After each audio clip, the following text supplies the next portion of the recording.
I'm saying bye to all the lies and all the times you cried, saying that I wasn't right, yet I was right by your side. You manipulator, playing games, your friends commentators, and I don't know what you say about our private conversations, but it's got them hating things to all the rumors you be claiming it's cool. See me with somebody living better, I'm trying to tell you that me just doing me gon' have you jealous. Krisis chip mulai ganggu MotoGP, motor baru terancam pakai chip lawas. Krisis chip masih terjadi dan bahkan sampai berpotensi mengganggu pengembangan motor-motor di ajang balap MotoGP. Pengembangan ECU untuk motor-motor MotoGP bisa terhambat karena kelangkaan chip tersebut. Magneti Marelli, pemasok elektronik kontrol unit ECU untuk MotoGP, sudah memperbarui sistem pada ECU, namun karena krisis chip semikonduktor, jumlahnya belum mencukupi untuk semua peserta balap. Sehingga, seperti dikutip dari GP1, di musim balap tahun ini di mana seharusnya semua motor sudah menggunakan ECU baru, mau tidak mau ada sejumlah tim yang masih harus menggunakan ECU lama. Pada sesi tes pramusim di sirkuit Sepang, Malaysia, beberapa waktu lalu misalnya, ternyata hanya tim pabrikan saja yang sudah menggunakan ECU baru. Sementara tim satelit, masih mengandalkan ECU lama. Sehingga saat ini ada dua kondisi yang bisa dipilih sesuai kesepakatan bersama. Antara semua tim tetap menggunakan ECU lama sampai ECU yang baru selesai diproduksi, atau seperti di Sepang, hanya tim pabrikan yang pakai ECU baru. Sejumlah tim satelit mengaku tidak masalah meski harus menggunakan ECU lama, karena menurut mereka perbedaannya tidak terlalu signifikan dibanding dengan ECU lama. Sekarang ini belum dikembangkan dan kami tidak melihat ada kelebihannya dibandingkan dengan yang lama, ini hanya memiliki memori lebih dan prosesor lebih cepat, ujar sumber di tim satelit Ducati yang tidak mau disebutkan namanya. Bahkan, Aprilia secara terang-terangan lebih memilih ECU yang lama, karena ECU yang baru belum sepenuhnya selesai dikembangkan, yang malah dikhawatirkan malah menimbulkan kendala pada saat melakukan setting motor nantinya. MotoGP sendiri, sejak 2016 sudah menerapkan aturan penggunaan ECU tunggal untuk semua tim, yang dipasok Magneti Marelli. Penggunaan ECU tunggal dari satu pemasok bertujuan agar persaingan pada tiap-tiap motor makin merata dan kompetitif.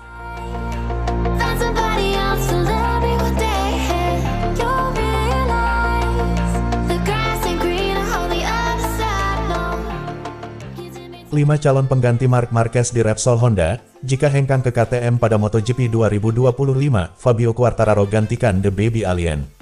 Belakangan ini, santer diberitakan Marc Marquez bakal hengkang ke tim pabrikan KTM. Hal itu menyusul kontrak The Baby Alien, julukan Marc Marquez, yang habis pada 2024 mendatang. Belum lagi, kondisi Repsol Honda, yang belum stabil makin memperkuat isu tersebut. Jika berandai-andai hal itu terjadi, lantas siapa yang bisa menggantikan posisi Marc Marquez? Berikut 5 calon pengganti yang bisa diambil Repsol Honda, jika Marc Marquez hengkang pada MotoGP 2025. 1. Fabio Quartararo. Di posisi pertama, ada Fabio Quartararo. Pembalap Yamaha Monster Energy ini memang memiliki rekam jejak yang moncer selama mentas di MotoGP. Pembalap asal Prancis itu berhasil keluar sebagai juara dunia MotoGP 2021. Di musim lalu, ia jadi pesaing kuat Francisco Bagnaia dalam perburuan gelar juara dunia. Melihat hal tersebut, bisa saja Repsol Honda membajaknya dari Yamaha. Terlebih, Fabio Quartararo kerap berjuang sendiri di Yamaha, menyusul penampilan buruk rekan setimnya, Franco Morbidelli. 2. Enea Bastianini. Beranjak ke posisi kedua, ada nama Enea Bastianini. Ya, saat ini pembalap asal Italia itu memang baru dipercaya membela Ducati Lenovo. Ia promosi dari tim satelit Ducati, Gresini Racing. Kiprah apiknya itu bisa membuat Repsol Honda membajaknya dari Ducati. Apalagi, kontrak Enea Bastianini diketahui bakal berakhir pada 2024 mendatang. Selama MotoGP 2022, ia tampil apik dengan finish ketiga di klasemen akhir dan meraih 4 juara serta 6 kali podium. 3. Jorge Martin. Kemudian, ada Jorgen Martin, pembalap yang saat ini membela Pramac Ducati. Cukup jadi nama yang santer diperbincangkan untuk membela tim pabrikan. Bagaimana tidak, sebelumnya Jorge Martin disebut jadi kandidat kuat promosi ke tim pabrikan Ducati, bersaing dengan Enea Bastianini. Sayangnya, itu urung terjadi, karena ia kalah saing dengan Enea Bastianini. Melihat hal itu, bisa saja Honda mempercayakan pembalap utamanya kepada Jorge Martin. Selama MotoGP 2022, ia pun kerap memberi kejutan. Bahkan, Jorge Martin mampu mendulang 4 podium di musim lalu. 4. Alex Rins. Selanjutnya, ada Alex Rins. Pembalap asal Spanyol ini juga punya kans untuk mengisi posisi Marc Marquez, jika benar hengkang ke KTM. Alasan terkuatnya, Alex Rins saat ini berseragam LCR Honda alias membela tim satelit Honda. Jika tampil apik musim ini, bukan tak mungkin, Honda mempertimbangkan Alex Rins untuk menggantikan Marc Marquez. Pencapaian ex-pembalap Suzuki ini pun cukup gemilang di MotoGP 2022.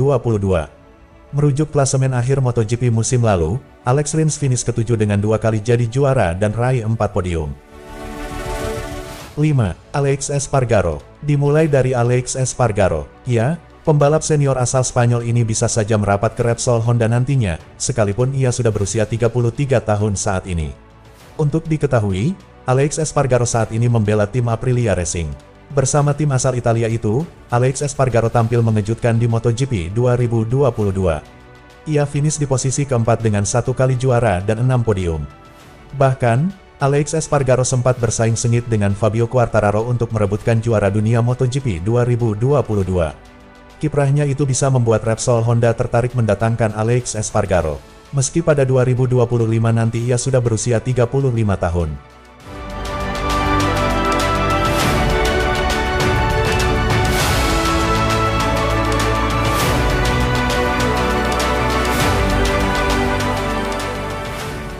Pengakuan Marquez, humerus lama sembuh karena salah sendiri.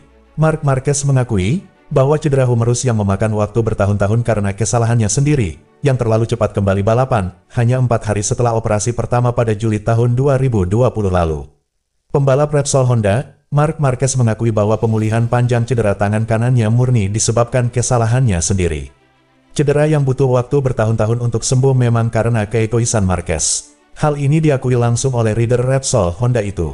Marquez terjatuh di seri pembuka musim 2020, ketika mengejar rider Monster Energy Yamaha kala itu, Maverick Viñales.